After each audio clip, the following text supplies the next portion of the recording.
So hello guys, कैसे हैं? उम्मीद करता हूँ सब बढ़िया होंगे। आपका स्वागत करता हूँ डागला क्लासेस यूट्यूब चैनल पर। दोस्तों, वीडियो शुरू करने से पहले मैं बता दूँ, मेरा नाम राकेश डागला है और आज की इस वीडियो में आपको फुल स्टेप बाय स्टेप आपको जो ये गोस्वामी तुलसीदास जी हैं, इनका जीवन परिचय है, इनको फुल स्टेप बाय स्टेप आपको सिखा दूंगा। तो चलिए, किस प्रकार से इसको लिखना है, समझना है। देखिए, इस वीडियो को देखने के बाद, इस वीडियो को आप बिना स्किप किए फुल देख लेंगे तो उसके बाद आपको याद करने की कोई ज़्यादा एफर्ट लगाने की कोई ज़्यादा ज़रूरत नहीं होगी आपको। तो इसमें क्या कुछ मैं आपके लिए लेकर आया हूँ, चलिए इसी वीडियो में आपको पता चलेगा। चलिए स्टार्ट कर। देखिए दोस्तों, सबसे पहले आपको मैं बता दूं, ये गोस्वामी तुलसीदास जी, इसका हम आज जीवन परिचय, कवि परिचय जो है करने वाले हैं। ठीक है, गोस्वामी तुलसीदास जी, हेडिंग लगा लीजिए अपना, भी आप नोट करना चाहते हैं तो नोट कर सकते हैं। ठीक है, देखिए इसमें जो मेजर पॉइंट आपको चाहिए, इसका जन्म और निधन, ये तो आपको याद करना ही होगा। ठीक है, ज़्यादा इसमें डिफिकल्ट भी नहीं है, बस सिंपल है, ये भी काफ़ी इजी आप देख सकते हैं। बस आपको यही ध्यान में रखना है कि गोस्वामी तुलसीदास तुलसीदास जी का जन्म 1500 ईस्वी में हुआ, 32 में। ठीक है, 1532 में। ठीक है, अब जस्ट आप इसका उल्टा करेंगे ना, आगे 32 का उल्टा कितना होता है? देखिए सिंपल है ना। आपको पता है 1500 ईस्वी में उनका जन्म हुआ है, तो फिर वो 1600 में उनका निधन होगा ना। तो वही बस आपको, तो ये तो 1600 याद हो गया। ठीक है, और 32 जो है आगे 23 हो जाएगा उल्टा इसका। ठीक है, ये जो पीछे दो क्रम है, ये पीछे से इस बदल जाएगा। ठीक है, और जन्म आपको याद करना है, निधन आपको याद करना है। ठीक है, निधन काशी में हुआ था। ठीक है, ये दो चीज़ें हैं। इसके अलावा क्या है वो जो आपको याद भी नहीं करनी, काफ़ी इजी है। आपको ये तो पता होगा कि ये गोस्वामी तुलसीदास जी हैं, इन्होंने भारत के अंदर जो सबसे महान महाकाव्य है, क्या है? महाकाव्य किसका नाम है? रामचरितमानस। ठीक है, ये देख सकते हैं आप, रामचरितमानस, इसकी रचना की थी इन्होंने ही, तुलसीदास जी ने। तो ये तो आपको पता ही होगा ज़्यादा से ज़्यादा, काफ़ी महत्वपूर्ण भी है हमारे लिए। ठीक है, चलिए इसका जन्म आपको याद करना है, निधन आपको याद कर लेना। अब बात करते हैं इसका जन्म कहाँ पर हुआ।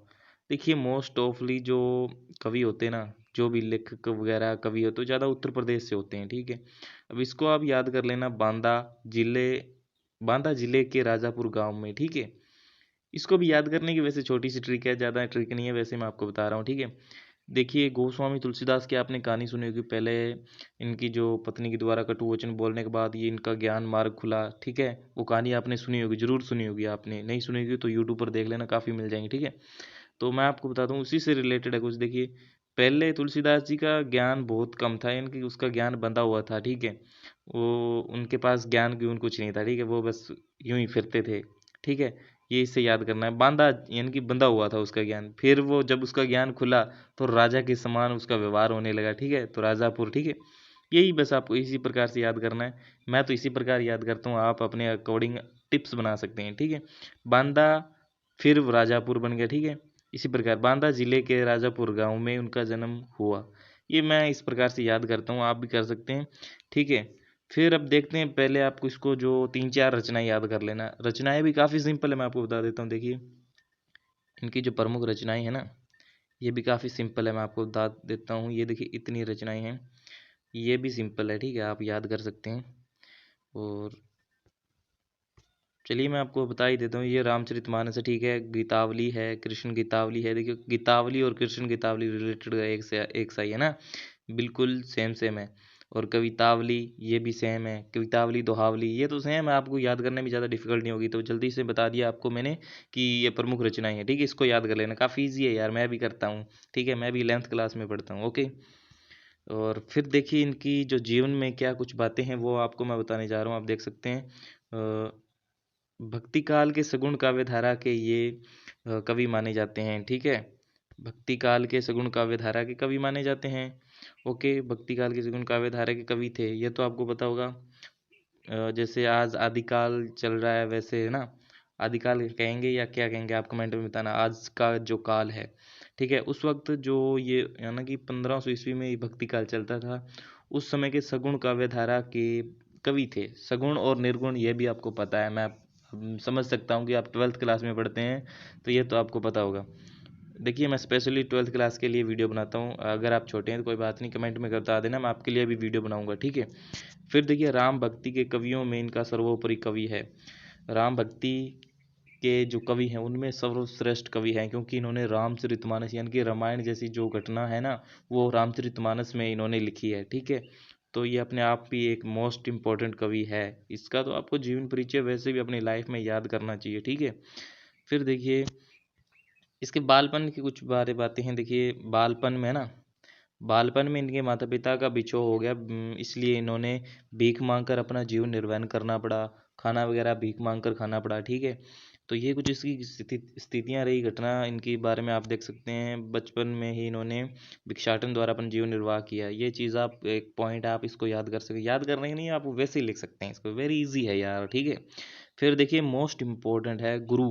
ये गुरु आपको वैसे ही मिल सकता है एमसीक्यू वगैरह में ना, आप देख सकते हैं एमसीक्यूज में आपको मिल सकता है। एमसीक्यूज क्या है ये भी बता देता हूँ, कोई बात नहीं, मेरे होते कोई टेंशन नहीं।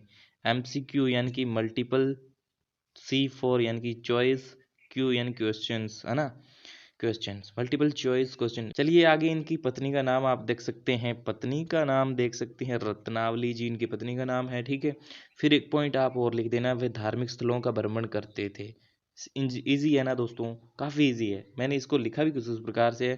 दोस्तों आप 12th क्लास में पढ़ते, मैं फिर से कह रहा हूँ, आप ये छोटी छोटी बातें से आप अपना जो प्रश्न है काफ़ी अट्रैक्टिव बना सकते हैं। अंडरलाइन करें, कोमा लगाएं, जो ये कोमा लगाया हुआ मैं आपको बता दूं, ये देख सकते हैं आप, ये कोमा वगैरह अंडरलाइन किया हुआ है, ये बस थोड़ा ध्यान खींचना होता है, जो एग्जामिनर होता है उसका ध्यान खींचना होता है बस, ये चीज़ें वगैरह स्टार वगैरह लगा देना चाहिए। ठीक है, फिर आगे बात करते हैं, तुलसीदास ने महान ग्रंथों की रचना की है, मैं पहले बता चुका हूँ, जैसे रामचरितमानस जो कि हिंदी साहित्य का सबसे सर्वश्रेष्ठ महाकाव्य है। ओके दोस्तों, ये तो आपको पता है। ठीक है, चलिए आगे बढ़ते हैं।